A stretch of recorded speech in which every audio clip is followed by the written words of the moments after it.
Okay, hello again, friends. This is Ron with Mobile Fix Automotive again, bringing you another little short video. Hopefully this will help some of you E4OD or 4R100 Ford truck owners that have transmission that mysteriously likes to pump ATF out on the ground, specifically after you've been driving it or towing, but doesn't show any signs of the transmission actually having a failure.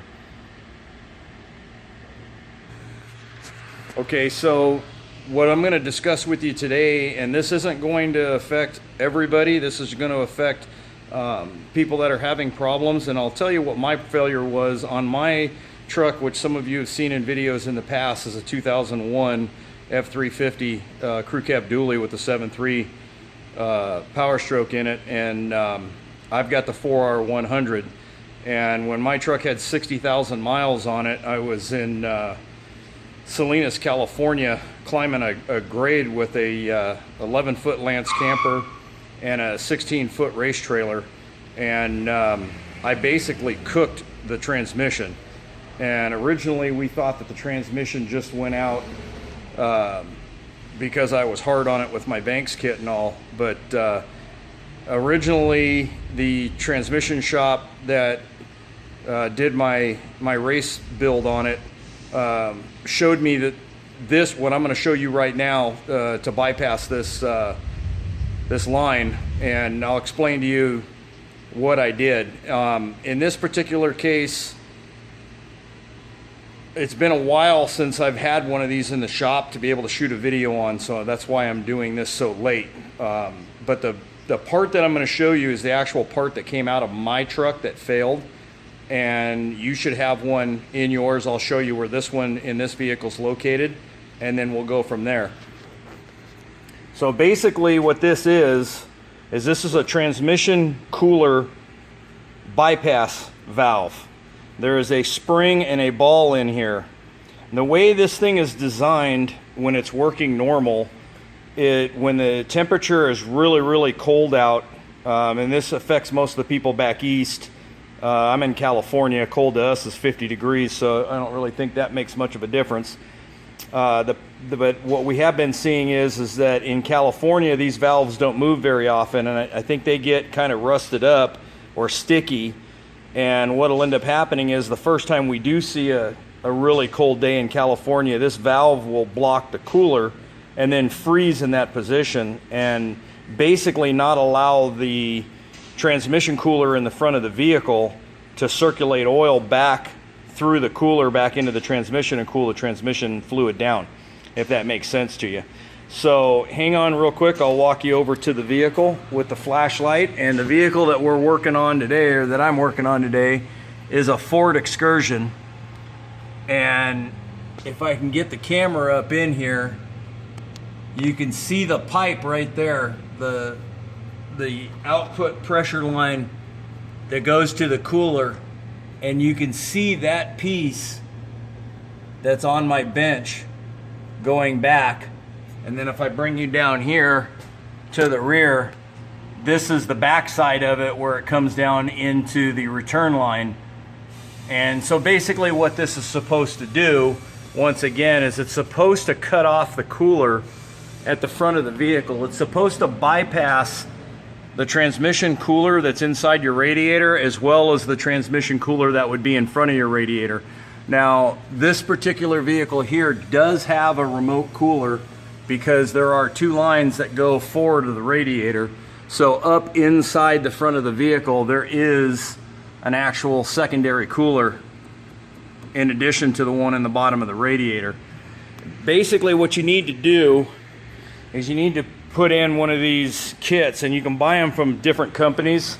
This one here I purchased is from BD Diesel, and let's see if I can get you a part number here. They call it a bypass tube element for Ford 99 through 2003 4R100. It's 1600036 is the kit number, and basically what it is this spacer here and this spacer here. And what you're going to do is you're going to remove the banjo fittings, which are the bolts that go from the line. You're going to pull your lines out And we're not going to go through that because I don't have anybody to hold the camera for me today. But you're going to remove your transmission cooler lines, and then there's a banjo fitting that's going to unscrew. You're going to basically pull this out of the vehicle, okay? And then it comes with new crush washers, so you put one of these washers on each side. Those are your sealing points. So when it's kind of like a crush washer on a brake line, so it prevents it from leaking. And what happens when you put these in and you remove that is the fluid is now forced to go from the pump in the transmission, which is hot oil, through the front of the vehicle to get cooled down and then back to the transmission. So it's going to force the transmission to get cooled. And I do want to say up front, this piece was put in here for a reason. It was put in here so that when you're dealing with sub-zero temperatures or freezing temperatures, you can really damage an automatic transmission driving it on really cold oil. So even if your system is normal and you have the bypass tube in there, you still should be warming your engine up and your transmission up to temperature if it's in cold weather. But really, for those of you that have Power Stroke diesels, 99 to 2003, that have this on your 4R100, and if you're unfortunate enough to have an E4OD in a truck that heavy, it basically looks the same, but the 4R100 is a stronger tranny. You're still going to want to let the thing warm up if you're in cold temperatures. In California, it's not too bad unless you're up in the snowy areas. So just keep that in the back of your mind. So on mine, the telltale signs of this thing freezing up right before it blew my transmission was a couple of weeks prior, when I would back up my trailer up my driveway after towing home. I would have kind of a trail of death of ATF going up the driveway when I was in reverse, and it was coming out the breather on the transmission.